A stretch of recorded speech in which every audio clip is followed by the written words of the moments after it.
laboratorio 2. Entonces deben subir la tarea al espacio que se ha creado para el laboratorio 2. Aunque ustedes vean que ahí hay otros espacios, esos no los usen aún, sino que deben usarlos en el momento que corresponda, ¿de acuerdo? Porque puede que encuentren varios en la pestaña en la que ustedes suelen entrar, pueden que algunos profesores ya hayan subido el espacio para otros laboratorios. Eso por el momento pues no lo vamos a usar, vamos a usar solo el que corresponde al laboratorio que vamos a tener la semana siguiente, ¿verdad? Eso nada más por si surgen dudas y esperamos ya. Yo digo que quizás es por el marinado, porque como...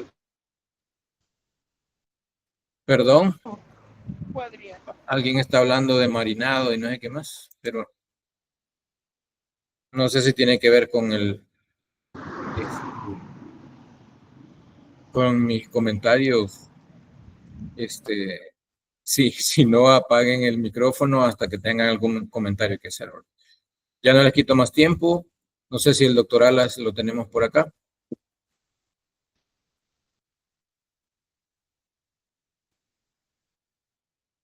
Doctor Alas.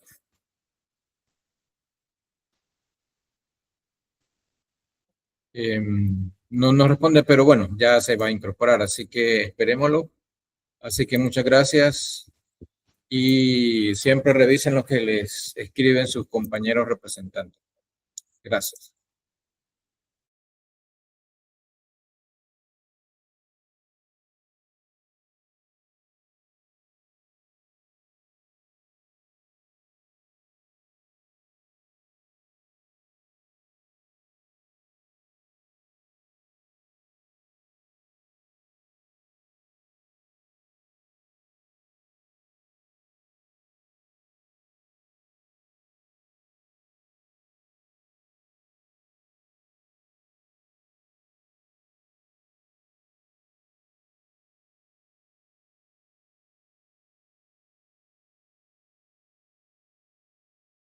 Esta tarde con la segunda parte de las enfermedades del sistema inmune.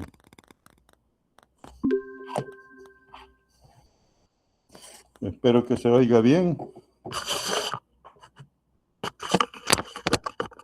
Me dicen si tienen buen audio ahí. Sí, doctor, se escucha bien. Muy bien, bueno. Bueno, jóvenes.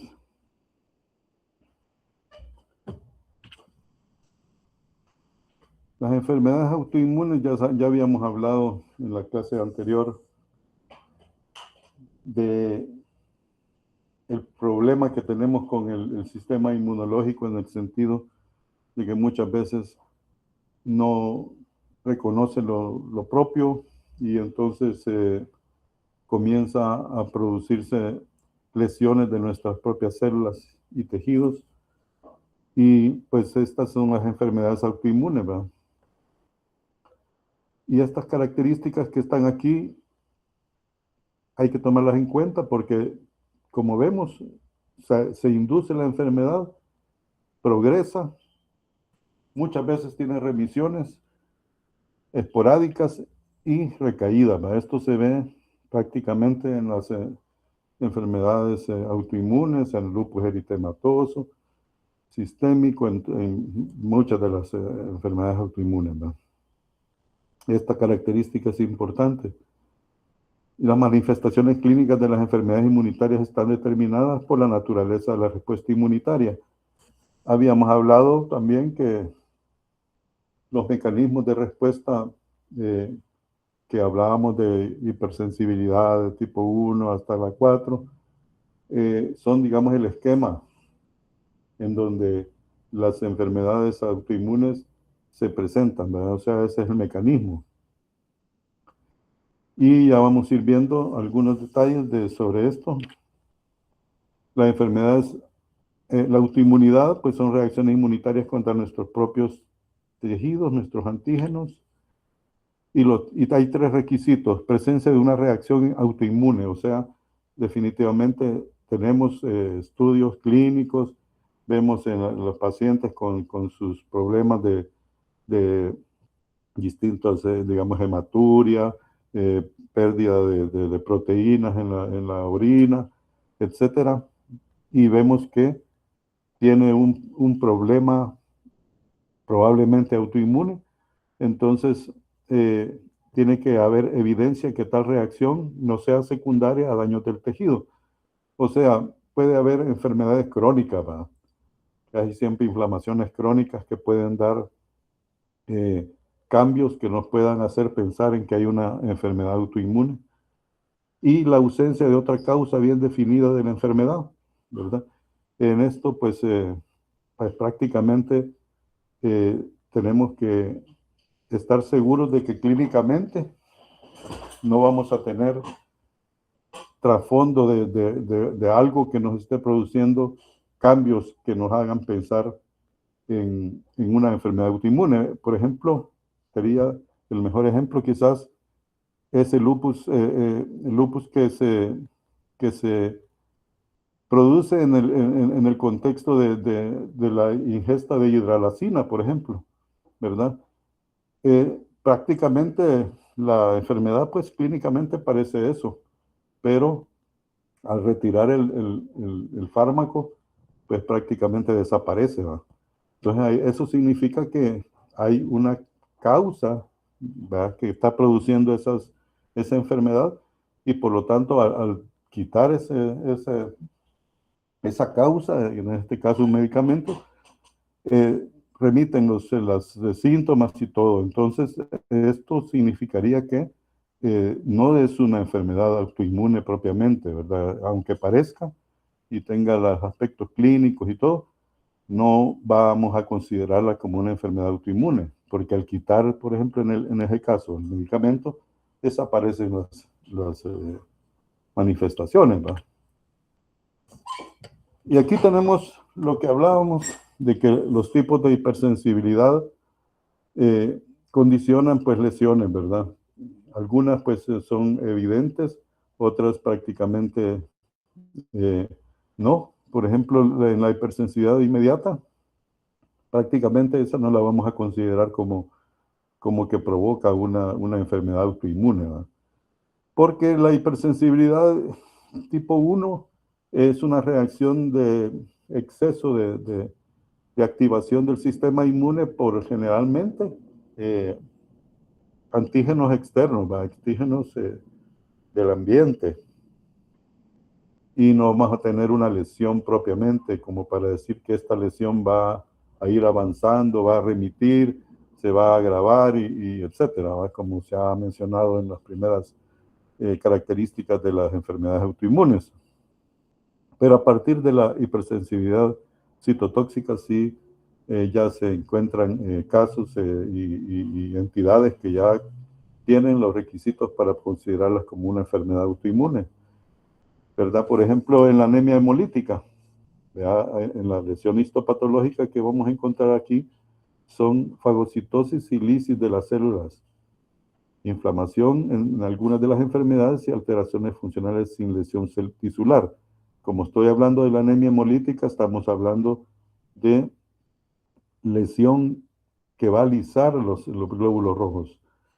Entonces, en estos casos sí definitivamente tenemos pues todo el componente que hablábamos de la opsonización, etcétera, que va a traer como consecuencia la fagocitosis de los glóbulos rojos y la pues presentación de anemia, ¿verdad?, hemolítica.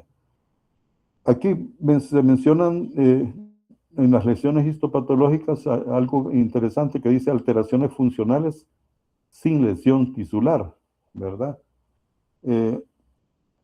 Prácticamente allí vamos a tener como ejemplos lo que mencionábamos la vez pasada, ayer, de que teníamos alteraciones a veces por estimulación de receptores, ¿verdad? O bloqueo de receptores que iban a traer, pues, como ejemplo, la miastenia gravis, la enfermedad de Graves, que no hay una alteración histopatológica en sí, pero sí hay una alteración funcional, ¿verdad? Y entonces en estos casos, pues sí, se consideran como enfermedades autoinmunes, porque estas se presentan crónicamente, por ejemplo, la enfermedad de Graves y la miastenia también. Y aunque no haya una lesión prototipo, digamos, directamente en el tejido, pero sí hay una falta de función, ¿verdad? Y tenemos también el síndrome de Goodpasture, que también hemos hablado ayer de este síndrome, como trastornos prototípicos de la hipersensibilidad tipo citotóxica, pero que nos provoca ya enfermedades autoinmunitarias. En la hipersensibilidad mediada por inmunocomplejos tenemos, o sea, el tipo 3, tenemos el lupus eritematoso sistémico, que es el prototipo de las enfermedades autoinmunes y que está ampliamente estudiado y caracterizado. Y vemos que sí, el lupus eritematoso sistémico es una enfermedad autoinmune cuya, digamos, disparador de la lesión o del esquema clínico patológico de la enfermedad es por los depósitos de inmunocomplejos. Pero también tenemos que tener en cuenta que el lupus eritematoso sistémico no es puro. La enfermedad no solamente se puede considerar como una lesión por inmunocomplejos propiamente, porque también comparte las lesiones que producen la citotoxicidad, o sea, la tipo 2 y la tipo 4. ¿Va? Entonces, en el lupus eritematoso sistémico es más complejo la forma de producirse las lesiones. Y la enfermedad del suero, que también está presente en las hipersensibilidades por complejos, inmunocomplejos. Bueno, la enfermedad del suero ya saben ustedes que se presenta cuando se administra algún fármaco, como la penicilina, y produce vacunas, que aunque un poco más raro, pero sí se presentan y van a traer como aspectos clínicos y fiebre, artralgias y todo eso, todo el panorama de una enfermedad del suero que es producida en ese caso por complejos que se unen de inmunoglobulinas al fármaco, digamos que en este caso sería la penicilina, y produciendo todas las características clínicas. La reacción de Artus también, que hablábamos ayer, cómo se presenta la lesión vascular, ¿verdad? Con prácticamente clínicamente se observan las lesiones hemorrágicas puntiformes de la vasculitis, ¿verdad? Y la dermatitis de contacto y esclerosis múltiple, diabetes y todas estas enfermedades, tuberculosis que forman granulomas, pero sí también la forma en cómo se presenta la lesión, por ejemplo, en cuanto a tuberculosis, granulomas, en diabetes tipo 1, es los linfocitos T que están reactivos contra pues, los islotes que producen la insulina, ¿verdad? Y en la esclerosis múltiple contra pues, la vaina de la mielina de los nervios. Entonces se van a presentar los distintos tipos de sintomatología, ¿va?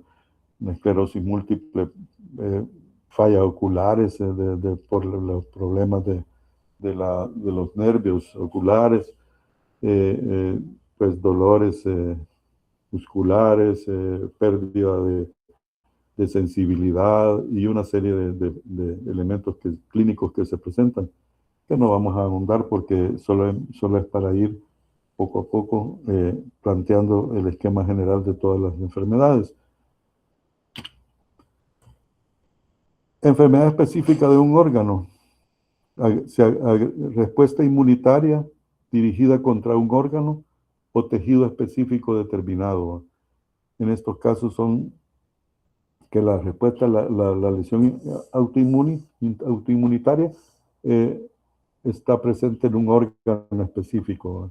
En el caso de la diabetes mellitus, pues en los islotes, y en la esclerosis pues múltiple en el sistema nervioso central y periférico.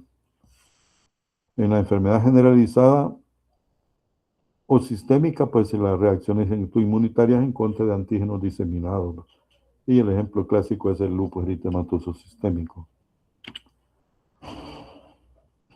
En las enfermedades autoinmunitarias, aquí hay un cuadro de un montón de enfermedades autoinmunitarias, en donde está la anemia hemolítica.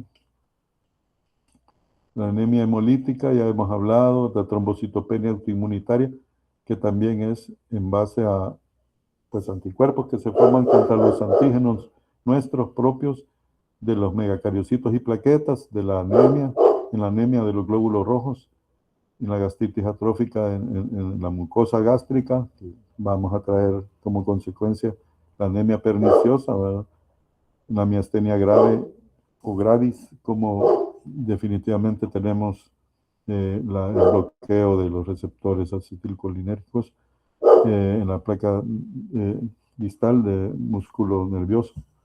Y la enfermedad de Graves, que hemos hablado también de que va a producir una hiperfunción de los receptores y de las células que producen las hormonas, y vamos a tener la consecuente una serie de síntomas en la enfermedad de Graves, exoftalmos, tenemos temblor fino en el cuerpo, en las manos, tenemos generalmente hipertensión y una serie de aspectos que hay en la enfermedad de Graves, que se pueden leerlo en la medicina interna. Síndrome de Goodpasture, también lesión de las membranas basales en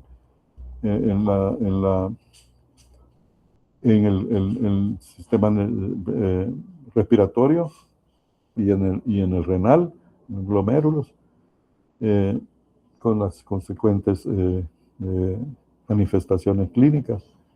Hay enfermedades mediadas por linfocitos T, diabetes mellitus tipo 1, esclerosis múltiple.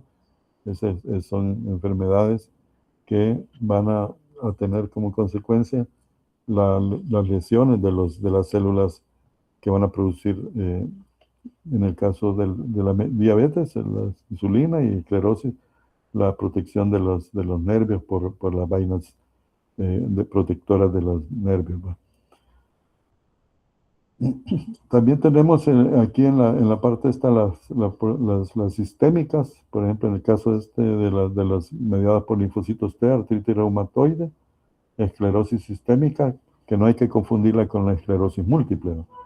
La esclerosis sistémica es la esclerodermia, que va a traer como consecuencia pues lesión en el colágeno, ¿va? Directamente en las distintas partes del cuerpo. Y el síndrome de Sjögren, que va a traer lesión en las glándulas salivales, en las glándulas lagrimales, y etcétera. Vamos a ir viendo poco a poco eso. Enfermedades de posible mecanismo autoinmunitario, esto es lo que se cree, porque no se ha mantenido o no se tiene una causa y una etiología clara de que sea una enfermedad inmunitaria, autoinmune, pero que sí hay elementos para sospechar de que son enfermedades autoinmunitarias. Por ejemplo, las enfermedades inflamatorias intestinales, ¿verdad? Por ejemplo, la CUSI, ¿verdad? La colitis ulcerativa crónica se le llama colitis ulcerativa crónica. En ese caso sería idiopática, porque ese es el nombre que se le ha dado, y que se cree que es por un mecanismo autoinmunitario que se presenta. Es una lesión en el colon, ¿verdad? Que tiene úlceras, que la diagnostica o la sospecha muy fuertemente el gastroenterólogo cuando hace una colonoscopía y observa esas lesiones que dejan espacios sanos entre las úlceras y una presentación de una inflamación severa en el intestino, en la mucosa, que nosotros al verlo al microscopio vamos a encontrar pues las úlceras, pero también vamos a encontrar cambios del infiltrado en la lámina propia, y que van a ser, constituyen el infiltrado en los linfocitos, plasmocitos, neutrófilos también, y se presentan en esas enfermedades lesiones pues en las criptas, en el epitelio críptico. Hay infiltrados con una criptitis, ¿verdad? Cuando se encuentran ahí células inflamatorias como neutrófilos, cuando hay dentro de esas glándulas prácticamente los microcesos intracrípticos, ¿verdad? Todo eso conduce al histopatólogo a ver o a plantear la enorme sospecha de una enfermedad de este tipo. También hay distorsión de la arquitectura críptica. ¿Qué significa eso? Que están alteradas las criptas, que están hechas como laberintos, se unen unos con otros, se dilatan. Una arquitectura está alterada, y esto pues nos hace pensar en una colitis de este tipo, idiopática, que tiene un mecanismo probablemente autoinmunitario. La enfermedad de Crohn, que es también un diagnóstico diferencial de estas colitis, y que se presenta desde la boca hasta el ano y en la región perianal también. Inflamación de probable origen autoinmunitario con pues la lesión que se presenta formando granulomas no caseificantes, por supuesto, y cuando uno encuentra estas enfermedades con esta inflamación, con estas granulomas submucosos, y entonces uno piensa, bueno, esto puede ser un Crohn, ¿verdad? Muchas veces comienza con una ileitis de la porción terminal o una úlcera en la porción terminal del ilion. Y a veces esa es la forma en cómo se va presentando las enfermedades. Como todas estas enfermedades tienen una vida biológica, un devenir, ¿verdad? Desde lesiones muy tempranas hasta lesiones ya bien establecidas. Muchas veces los pacientes son acuciosos y ante las primeras molestias acuden a consulta, y muchas veces encontramos que las lesiones son bastante tempranas y solamente podemos establecerle al colega clínico la probabilidad de la presentación de una enfermedad inflamatoria intestinal, ¿verdad? Y que es bien importante porque gran parte del diagnóstico lo hacemos nosotros en la lámina histológica, pero tiene que correlacionar con los aspectos endoscópicos y clínicos, ¿verdad? La cirrosis biliar primaria, hepatitis autoinmunitaria crónica activa, característica de ella son las lesiones en la placa terminal, en la placa limitante, perdón, la placa limitante en el hepatocito, en los hepatocitos, y ahí tenemos prácticamente lesiones activas que pueden ser aún de origen autoinmunitario.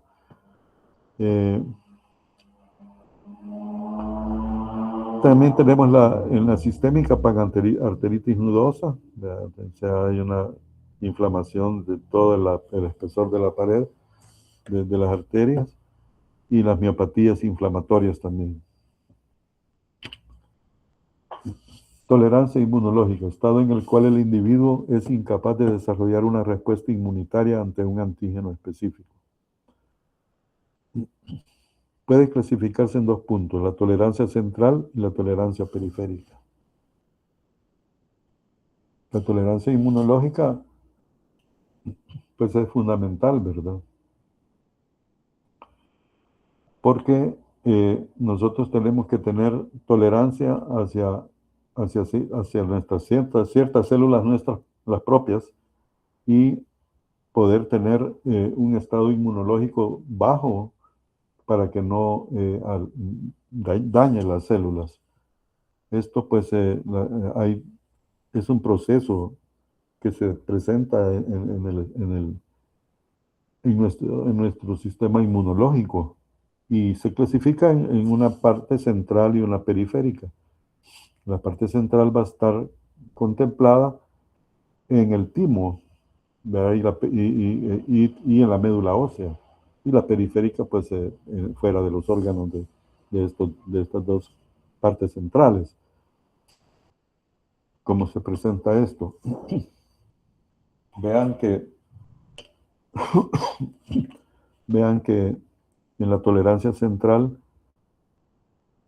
los linfocitos en el timo están madurando, ¿verdad? Están volviéndose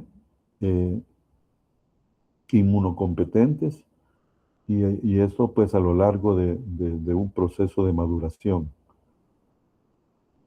Es el punto fundamental en el timo en relación a las células TEBA y la célula B en la médula ósea. Cuando hablamos de tolerancia central, significa que dentro de ese timo podemos tener, dentro del periodo de maduración de los linfocitos, que van pues desde los linfocitos que van madurando y van perdiendo, o mejor dicho, teniendo formas apropiadas de receptores para poder ser inmunocompetentes a lo largo de ese periodo de madurez. Muchos de ellos tienen la capacidad de poder ser efectivos para la defensa, pero hay otros que no, ¿verdad? Hay otros que no. Y estos otros, en un momento dado, son hiperreactivos.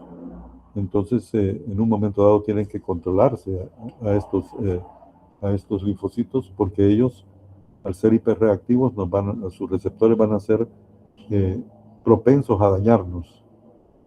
Esa es la cuestión. ¿Cómo sucede eso? Se refiere a la muerte o eliminación de clones de linfocitos T y B autorreactivos. Y van a producirse en los órganos que ya hablamos, ¿verdad? Central, timo y médula ósea y en el resto de órganos periféricos. Y la tolerancia periférica, células T autorreactivas que se escapan a la selección negativa intratímica, o sea, los que no se pudieron controlar dentro del timo y salieron al torrente circulatorio, etcétera, van a tener que ser controlados ahí, porque ellos van a ser células de defensa, entre comillas, que nos van a atacar a nosotros mismos. Así es que la tolerancia periférica se deben eliminar en los tejidos periféricos estas células.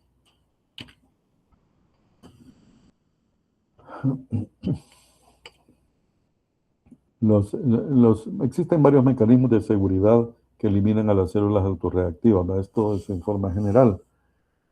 Anergia, que es la inactivación funcional de la prolongada o irreversible de los linfocitos para evitar que nos lastimen, ¿no? Que nos dañen. Supresión por células T reguladoras. Las células T reguladoras, su función es controlar estas células que están hiperreactivas y que los pueden dañar y tienen que ser controladas y destruidas por ellas. Eliminación clonal por activación de la muerte celular inducida. Esto es la apoptosis, ¿no? Esta es la eliminación clonal, es para se entra a la célula en un proceso de genético, que hay cambios en en la génesis, los genes de las células para poder hacer que estas células mueran en silencio, ¿va?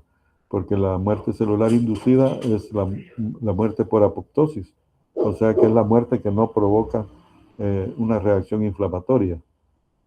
Esta es una forma muy importante de inactivación de estos clonas.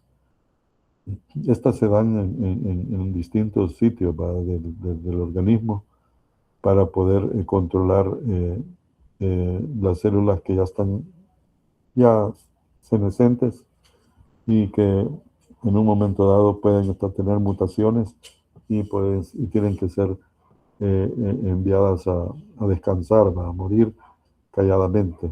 Esa es la apoptosis. Los sitios de privilegio inmunológico se consideran también mecanismos de seguridad, ¿verdad? ¿Y cuáles son los sitios de privilegio inmunológico? Son generalmente los sitios en donde nuestro torrente circulatorio o nuestras células de defensa no entran a accionar ahí dentro de esos tejidos, ¿va?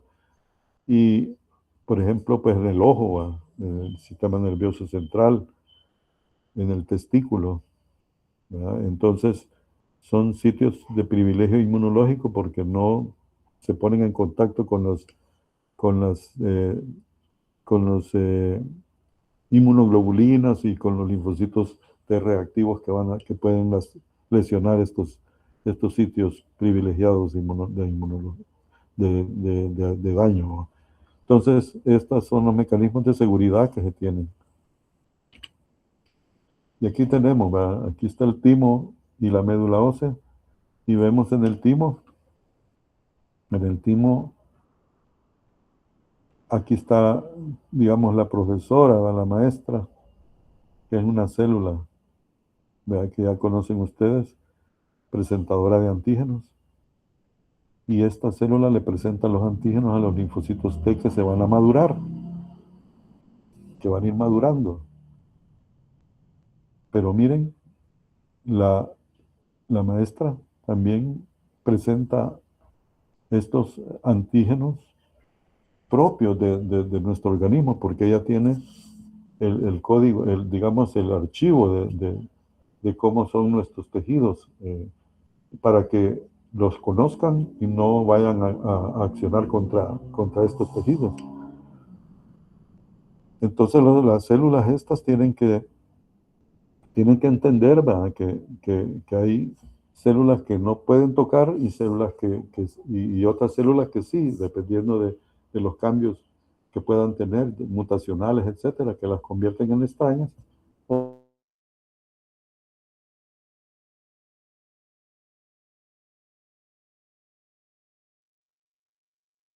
A lo largo de la maduración de estos linfocitos van a producirse formas hiperreactivas. Por lo tanto, tienen que ser llevadas a un lugar. O se lisan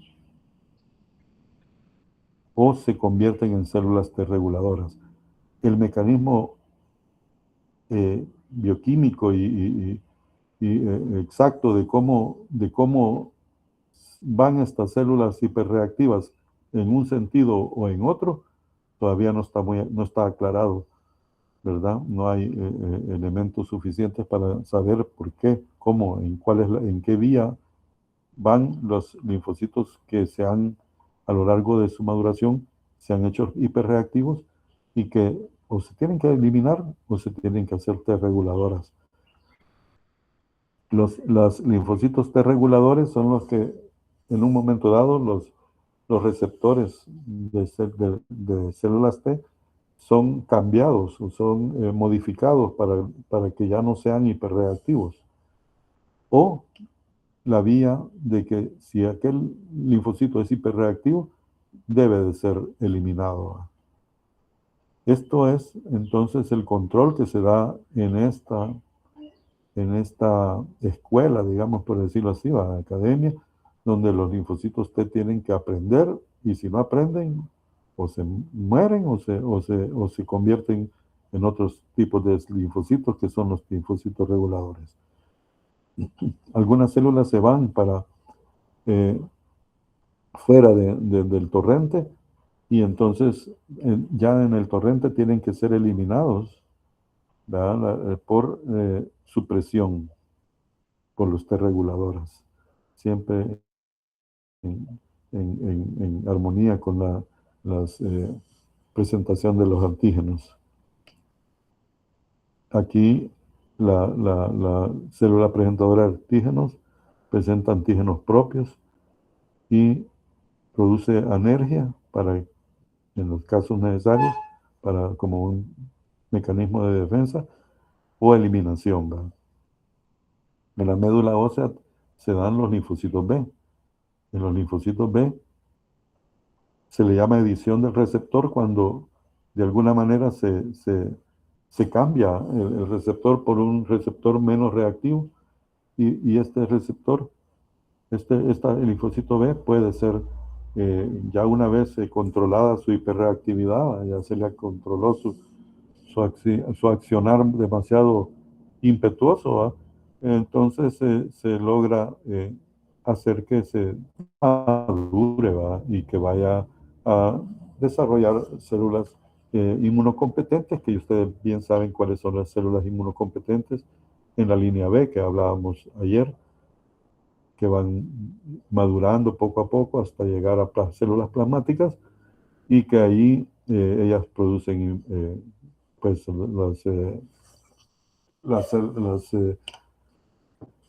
anticuerpos, ¿va?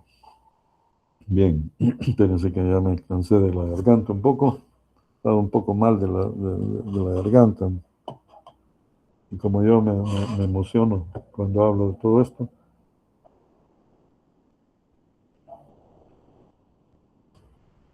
Entonces, cuando hay linfocitos B en la sangre, en la tolerancia, para tolerancia periférica, por anergia, donde no hay respuesta, es uno de los mecanismos que son importantes para que no lesionen nuestros organismos, nuestras células.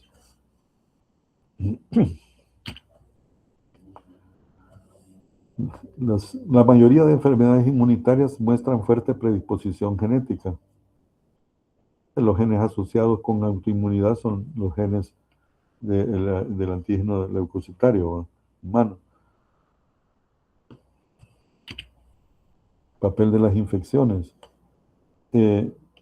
Ustedes ya han oído y han leído que hay enfermedades que alteran nuestras células, ¿verdad?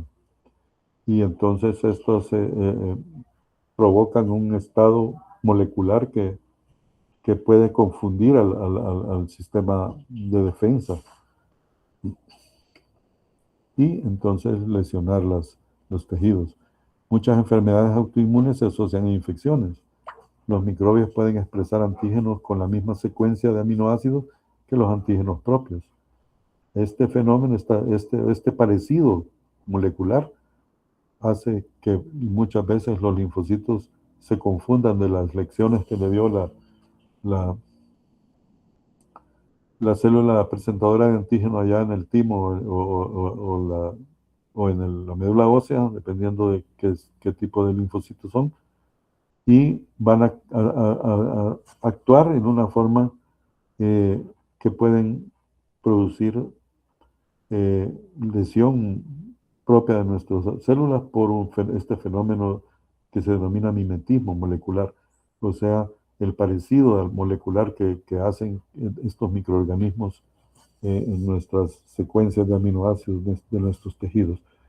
Entonces, esto es bien importante porque hay que saber que muchas infecciones, virales principalmente, van a tener como consecuencia estados neoplásicos y autoinmunes también en nuestro organismo.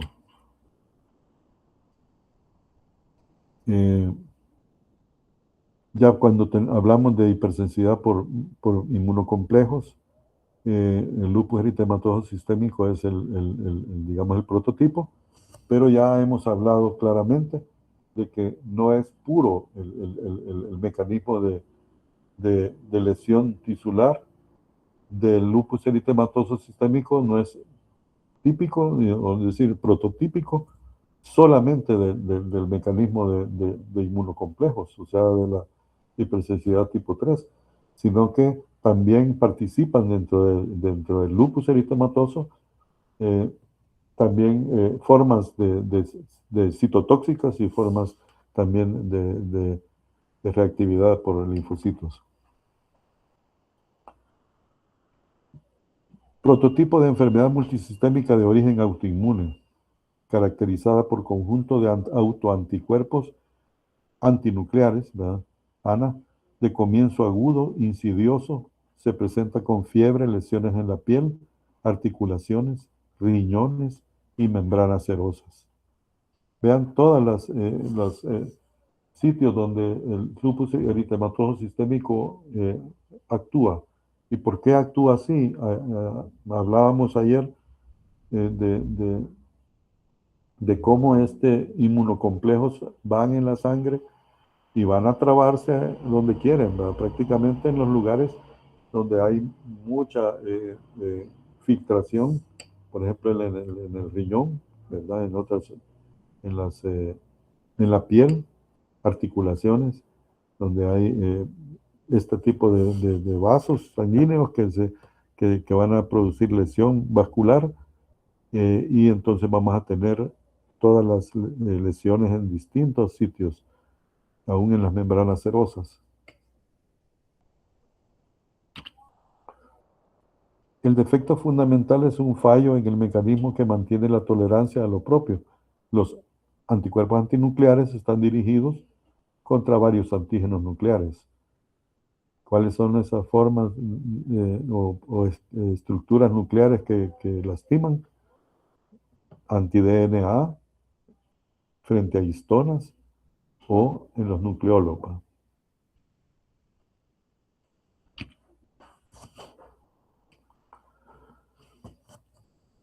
Factores genéticos del LES, ahí del lupus eritematoso. Ahí es donde se observa que tienen esa gran predisposición genética las enfermedades autoinmunes. Los familiares de los pacientes tienen un 20% de riesgo a padecer la enfermedad, las enfermedades de este tipo. Hay asociaciones con el antígeno de histocompatibilidad. Vean la tasa de concordancia en gemelos monocigotos, es alta, 20%, contra de 1 a 3% en los dicigotos. Entonces se ve claramente la relación que existe, pues, de factor genético en las poblaciones comprobadas ahí con los gemelos. En 6% hay deficiencias de componentes del complemento, y ahí entramos en los C2, 4 y C1Q, que son las fracciones de la vía clásica, ¿va? En donde tenemos estos aspectos también que van a tener como consecuencia tendencia pues a las lesiones en donde tiene que ver el complemento activado. Mecanismos de lesión tisular. La mayoría son con inmunocomplejos, como hemos dicho, anticuerpos específicos contra eritrocitos, leucocitos, plaquetas opsonizadas, y que se promueven la fagocitosis de estos cuerpoformes. Aquí tenemos una microscopía electrónica. El diagnóstico prácticamente de a diario, digamos, de los casos de lupus se hacen más bien con hematoxilina eosina, los aspectos clínicos, por supuesto, los aspectos de laboratorio, y la hematoxilina y eosina junto con coloraciones como la inmunofluorescencia. Pero también la microscopía electrónica todavía es más, lo van a ver más evidente ustedes que ver una lámina de inmunofluorescencia. La inmunofluorescencia tiene que ser un patólogo especializado en eso, ¿verdad? Aquí en nuestro país hay dos patólogos que están especializados en ver estas lesiones de inmunofluorescencia, estas enfermedades autoinmunes. Entonces, o sea, no es una técnica que la va a leer cualquier patólogo que no esté formado, porque tiene que tener formación en esas técnicas, ¿verdad? La técnica de inmunoperoxidasa es un poco, digamos, no da mucha información, ¿verdad? Por la forma de su expresión, que muchas veces es difícil de evidenciar, mientras que en la fluorescencia hay una, pues, fluorescencia de la unión del antígeno con el anticuerpo, y podemos ver ahí en forma clara esa lesión. En la microscopía electrónica también, por supuesto, y vemos aquí cómo están los depósitos, ¿verdad? Depósitos que se van presentando en el subepiteliales, ¿verdad? Este es en los núcleos del, quiero ver, no, este sí, del endotelio, y este es de la parte del glomérulo que tiene todos los capilares del glomérulo en su posición, ¿verdad? O sea, el mesangio. Son células mesangiales, ¿verdad? Aquí está, célula mesangial. Este no, estoy equivocado aquí, miren. Este es el mesangio, pero este es epitelio, ¿no? Que también tenemos células epiteliales sobre el penacho glomerular que dan hacia el espacio urinario, ¿no? Que este es un eritrocito, ¿no?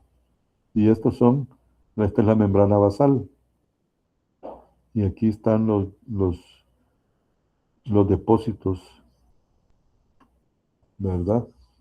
Que se han formado en la sangre y que van a depositarse en el glomérulo, produciendo pues la enfermedad glomerular, la glomerulonefritis lúpica, que tiene varias fases de presentación hasta fases muy graves.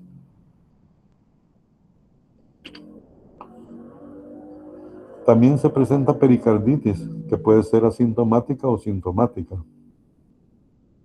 En el vaso va a haber esplenomegalia y engrosamiento capsular, más hiperplasia folicular. O sea, los vasos están muy agrandados en el lupus. En los pulmones va a haber pleuritis y derrames, edema alveolar y hemorragias.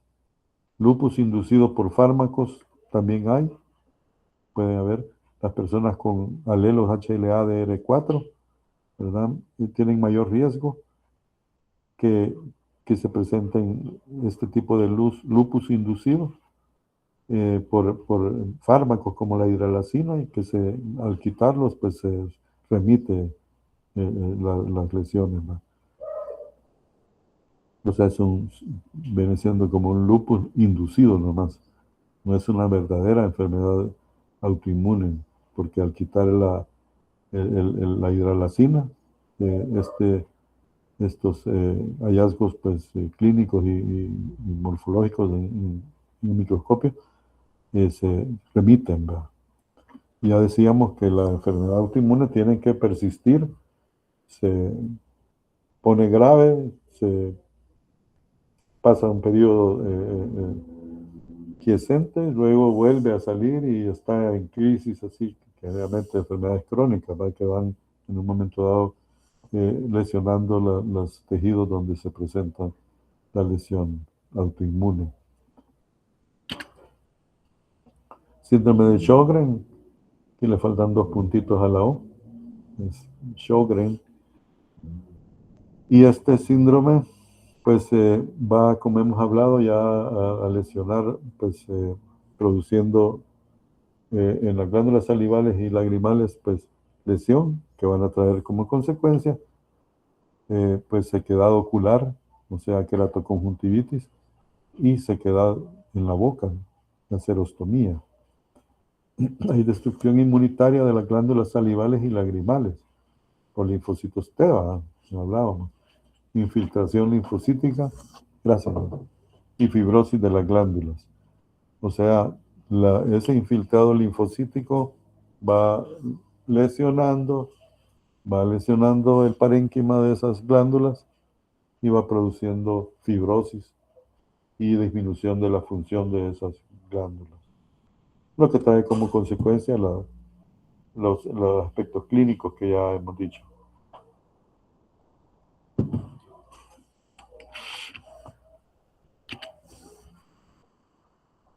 Sjögren se detectan ANA en el 50% al 80% de los pacientes, o sea, anticuerpos antinucleares. Ahí se ve que los anticuerpos antinucleares no son patognomónicos de lupus, ¿verdad?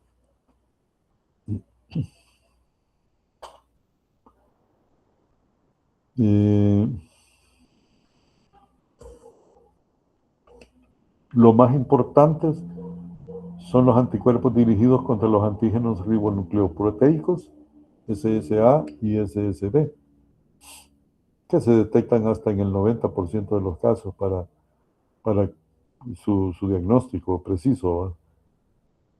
Títulos elevados de anticuerpos contra SSA tienen más probabilidad de desarrollar enfermedad de inicio temprano.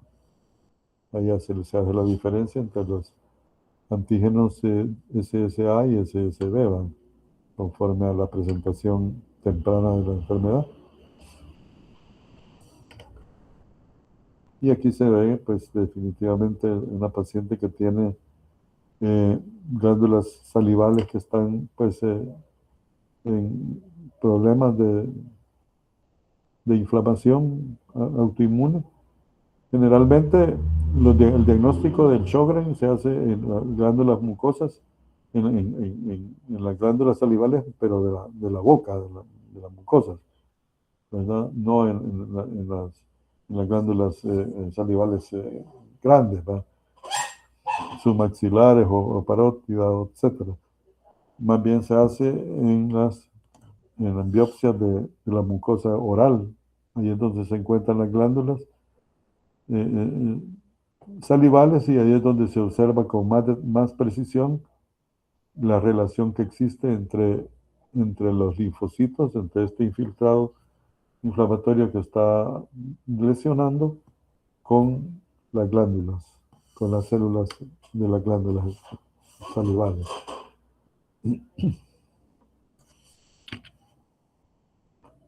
En la esclerosis sistémica, o en la esclerodermia llamada también, pues se va a caracterizar por inflamación crónica, lesión generalizada de vasos sanguíneos.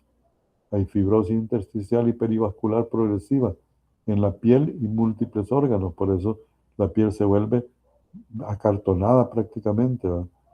Y en los órganos también se presenta fibrosis intersticial. Heterogeneidad clínica se la ha clasificado en 2 categorías, la esclerodermia difusa y la esclerodermia limitada. En la difusa, pues toca un montón de órganos, piel, etcétera. Y la limitada, pues generalmente, pues en ciertas partes del cuerpo, por ejemplo, en las manos, ¿no? Donde existe edema y degeneración de las fibras colágenas. Posteriormente puede haber pérdida de las huellas dactilares. Estados avanzados adoptan una forma de garra. Por pérdida del riego sanguíneo pueden sufrir hasta amputaciones.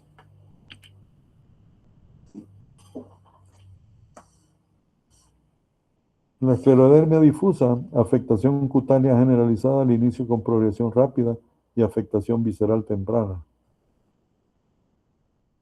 Esclerodermia limitada, afectación cutánea limitada a los dedos de las manos, los antebrazos y la cara.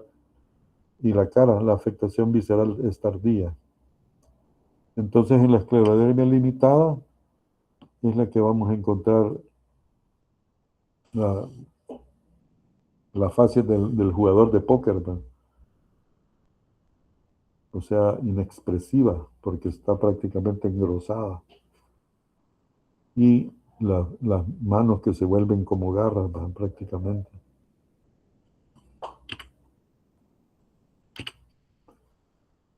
En las inmunodeficiencias son primarias y secundarias. Y las inmunodeficiencias primarias, pues, se dan en un montón de enfermedades que se presentan muchas veces y en gran parte en la edad pediátrica, genéticamente determinadas. La mayoría se manifiestan en la infancia, entre los 2 a 6 años. Y ahí tenemos a gamma-globulinemia ligada a cromosoma X de bruto, que tienen que ver con los precursores de célula B, insuficiencia de esos precursores de célula B. Por lo tanto, vamos a tener gran problema con las células maduras de las células B, o sea, las células plasmáticas, y van a traer como consecuencia su déficit, infecciones bacterianas recurrentes, déficit aislado de IgA, niveles de IgA extremadamente bajos, defecto en la diferenciación de los linfocitos B vírgenes a células productoras de IgA, el síndrome hiper-IgM. Son incapaces estos pacientes de producir IgG, IgA, IgE. Imagínense todas las inmunoglobulinas que carecen. O sea, va a traer como consecuencia enfermedades piógenas, infecciones muy recurrentes. DiGeorge, síndrome de DiGeorge, déficit de células T a consecuencia del desarrollo insuficiente de la tercera y cuarta bolsa faríngea. Entonces aquí tenemos el problema de que no tenemos dónde madurar esas células T y dónde van a desarrollarse. La ausencia de inmunidad celular se refleja en niveles bajos de linfocitos T circulantes. Imagínense lo que significa linfocitos T circulantes bajos, ¿verdad? Una catástrofe, ¿verdad? Porque no vamos a tener células efectoras, linfocitos que van a comandar la lucha de defensa. No vamos a tener linfocitos 4, CD8 y todos esos linfocitos que van a tener, no va a haber una eficiente defensa de tipo celular, por linfocitos, etcétera. O sea, son inmunodeficiencias graves, ¿no?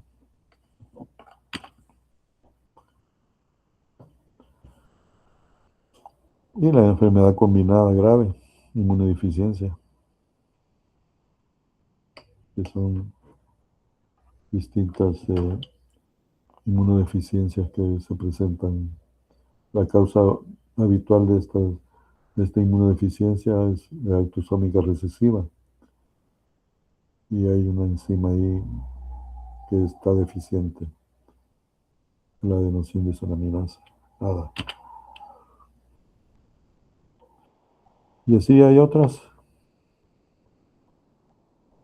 Las deficiencias genéticas del sistema de complemento. Acuérdense cómo hablábamos del complemento en la primera clase.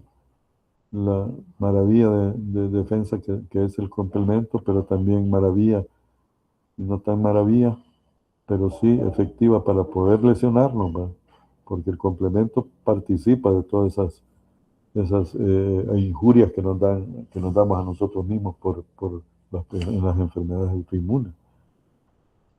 Los componentes terminales del complemento C5, 6, 7, 8 y 9, o sea, C5b es el disparador del complejo de ataque de la membrana. Y 6, 7, 8 y 9 son los que forman la estructura que hace el poro, o sea, la disrupción de la membrana y por lo tanto la lisis de los organismos, ¿no? Entonces, esto no vamos a tener este tipo de protecciones, por lo tanto, vamos a tener problemas con las infecciones, ¿no? Susceptibilidad, como hablábamos al principio, de todas estas enfermedades autoinmunes y de inmunodeficiencia. Vamos a tener susceptibilidades para todas estas enfermedades infecciosas, ¿no?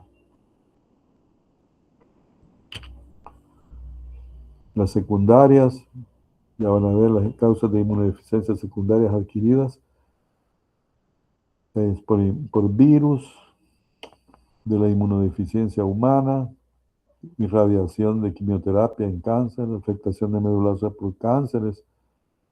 Aquí en esta afectación de la médula ósea por cánceres se le llamaba antes anemias mieloptísicas, porque significa que los tumores, por ejemplo, cánceres de mama, cánceres de pulmón, cánceres de próstata, ocupan grandes espacios de la médula ósea, entonces no hay espacio donde desarrollar la hematopoiesis y eso produce problemas de inmunodeficiencia. Malnutrición, por supuesto, que la malnutrición proteico-calórica y todas las células nuestras están necesitando todos los nutrientes que da una buena nutrición. Lógicamente una persona, un paciente, un niño que esté mal comido, ¿verdad? No va a tener buenas defensas. La extirpación del vaso, como es uno de los órganos que nos ayudan mucho a la filtración de la sangre, a la depuración, pero también nos ayudan como productor de sustancias de defensa. Y aquí, pues, ya están los mecanismos que ya hemos hablado ampliamente, ¿verdad? El síndrome de inmunodeficiencia adquirida, se ha hablado mucho de esto, enfermedad producida por retrovirus, caracterizada por inmunosupresión marcada, ¿verdad? Y las formas genéticamente diferentes del virus del VIH-1 y el 2. Bueno, el síndrome de inmunodeficiencia adquirida, ahí está el esquema del virión, ¿verdad? Y entonces vamos a tener las distintas estructuras del virión que vamos a tener dos dianas para la infección por VIH, el sistema inmunitario y el sistema nervioso central. Característica principal del SIDA es la inmunosupresión, afectando primariamente la inmunidad celular. Y va a afectarnos al TCD4, fíjense, al linfocito TCD4 positivo, que es el mandamás de la respuesta inmunológica, inmunitaria. Los macrófagos y células dendríticas también son dianas de la infección por VIH, imagínense. No solamente el general comandante, sino que toda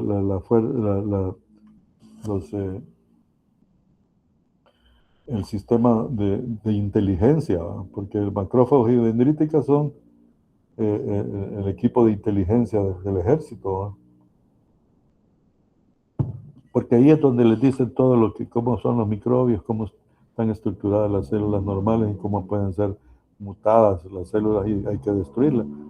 Pero también el VIH nos va a afectar esas células que son tan importantes en el sistema de defensa.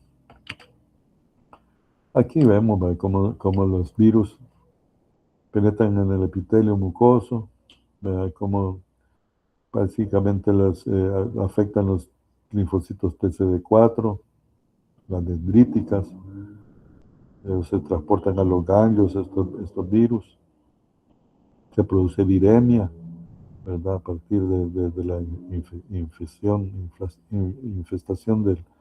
de los ganglios, y se produce la salida de estos microorganismos a la sangre. Hay control parcial de la replicación vírica, ¿verdad? Por anticuerpos anti-VIH y las células que van a controlar esos virus que hemos hablado ampliamente. Entonces, establecimiento de infección crónica. El virus se concentra en los tejidos linfoides, producción reducida del virus, en la latencia. Pero después viene el aumento de la replicación vírica y aquí se producen infecciones oportunistas y destrucción del tejido linfoide con pérdida de linfocitos TCD4, con clínicamente ya un paciente con diagnóstico ya establecido de SIDA. Entonces vean cómo va: infección de tejidos mucosos, muerte de linfocitos TCD4, ¿verdad?, positivos, y las otras células de memoria, etcétera. Infección establecida en tejidos linfoides, propagación de la infección por todo el cuerpo, ¿verdad?, en la viremia. Respuesta inmunitaria que trata de controlar, pero no es tan suficiente para controlarlo, porque estamos afectando ni más ni menos que los generales de los batallones, ¿no? No se forma, no hay proliferación de los distintos linfocitos, células de memoria caídas, linfocitos CD8 positivos que van a venir a ayudar a controlar las infecciones bajísimas. Entonces, todo el sistema de defensa tirado al suelo, ¿no? Y entonces pues se producen las enfermedades microbianas, etcétera, parasitarias, que se dan en el SIDA. Aquí están las distintas infecciones protozoos, helmintos, micóticas, candidiasis, bien característico esto, esofágica, traqueal, pulmonar, histoplasmosis diseminadas también. Recibimos muchas veces punciones de médula ósea con sospecha de histoplasmosis. Toxoplasmosis también se presentan.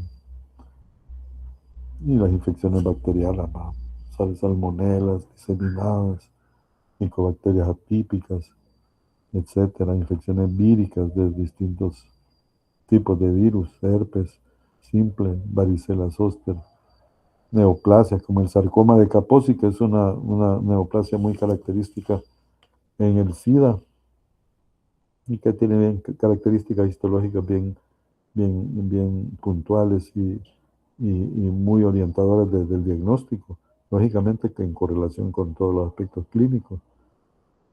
Se da muchas veces en la piel y en el ganglio linfático hemos tenido casos también. Linfomas del encéfalo primarios también se dan en el SIDA, etc. La amiloidosis, este es un aspecto bien importante.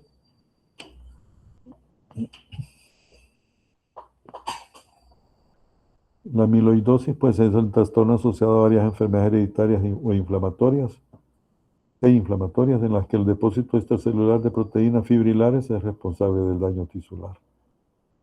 Depósitos fibrilares se unen a proteoglucanos y glucosaminoglucanos.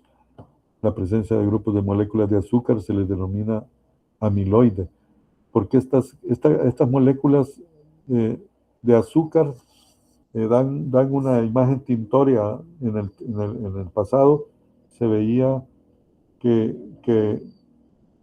la morfología de la amiloidosis era como almidón, y por eso se le denominó amiloidosis. Pero estas características tintorias y morfológicas en el microscopio se dan por los grupos de azúcares que están presentes unidos a estos depósitos fibrilares. Entonces esa morfología es a la que se le denominó amiloidosis. Por eso se llama así. Aunque prácticamente de amiloide, de azúcares o de ese tipo de compuestos no tiene, sino que la mayoría son proteínáceas, ¿verdad? Son depósitos proteínáceos. Sustancia proteinácea patológica depositada en las células de diversos tejidos y órganos del cuerpo con una amplia variedad de manifestaciones clínicas. Va a depender del lugar donde estén. Y ahí se dividen en amiloidosis primarias, ¿verdad?, que están relacionadas con las discrasias de células plasmáticas y cuyos sitios preferentes de presentación son el riñón, ¿verdad? El riñón, el corazón también se presentan.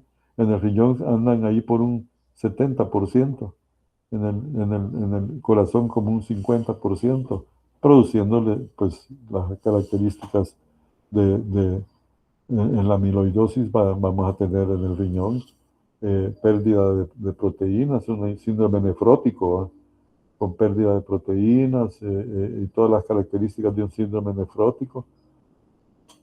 En el corazón vamos a tener pues cardiopatías, ¿verdad?, restrictivas, y así en los distintos órganos.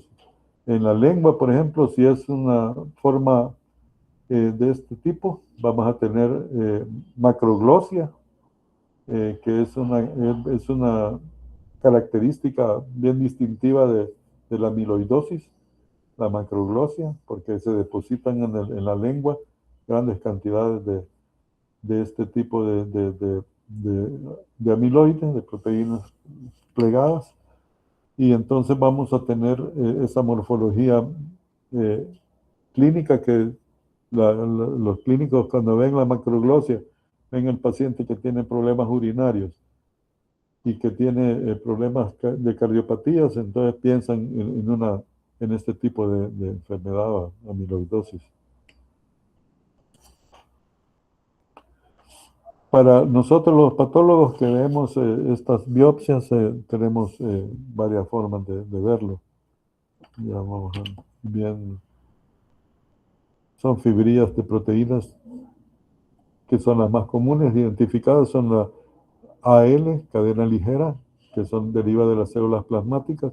A esto se les denomina amiloidosis primaria. Las AA, tipo AA, asociado a amiloide, son proteínas, pero no inmunoglobulinas, sino que son sintetizadas en el hígado. Y la amiloide AB, que se encuentra en la enfermedad de Alzheimer. Entonces, la patogenia amiloidosis se debe al plegamiento anómalo de las proteínas. Se hacen insolubles, se agregan y se depositan en forma de fibrillas en los tejidos extracelulares. El amiloide puede ser sistémico, como hemos dicho, afectando tejidos y órganos. Ya hablamos de riñón, de corazón, de lengua y de otros tejidos, piel, etc. Puede ser localizada también a un solo órgano.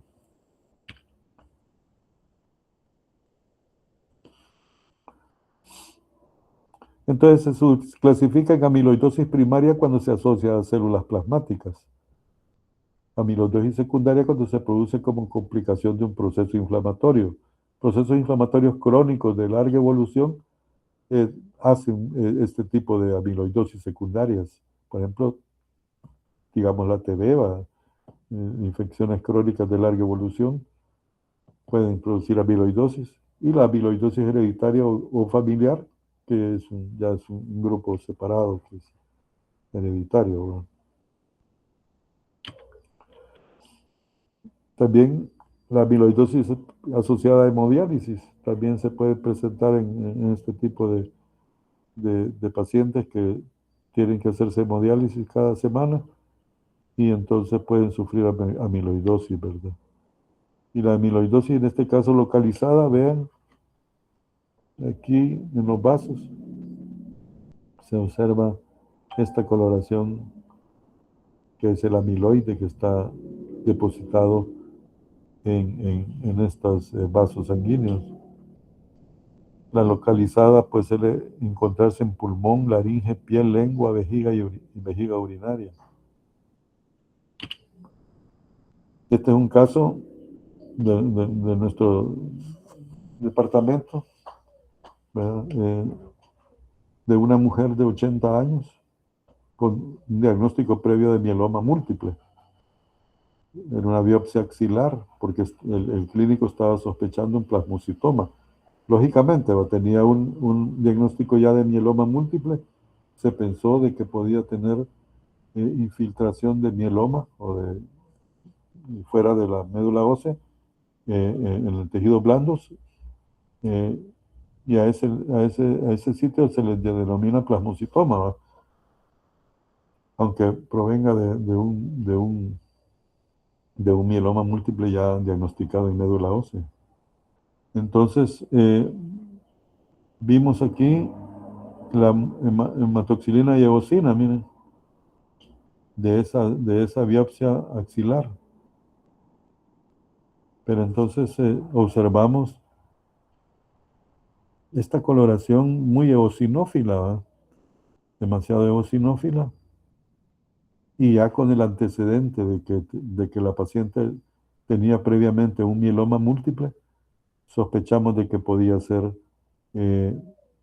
algo relacionado con amiloidosis. Difícil aquí decir si es amiloidosis, ¿va?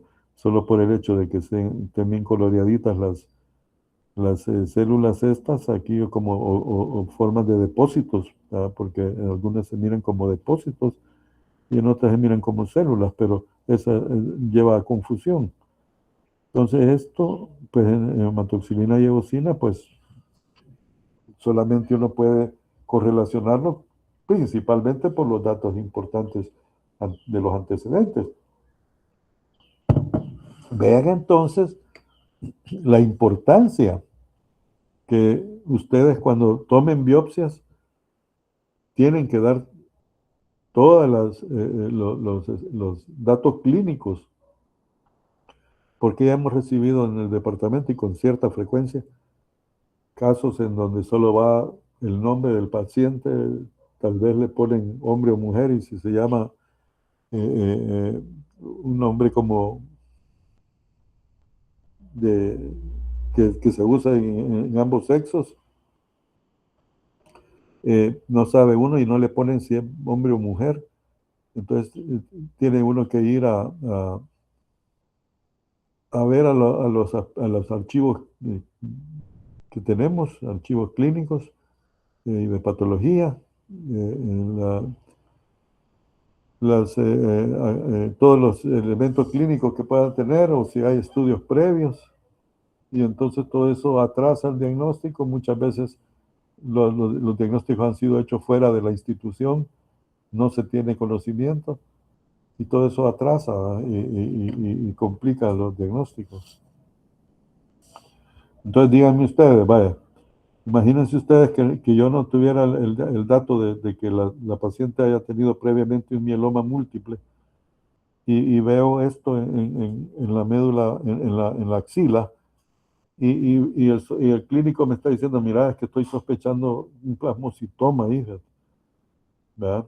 Si es que me lo dice. Si no, y si me lo dijera, yo también dudaría, porque le diría, mira, aquí no veo plasmocitoma, no se mira una neoplasia de células plasmáticas en esa biopsia. Y pues tal vez le podría decir que existe la probabilidad de que haya algunos depósitos ahí, ¿va?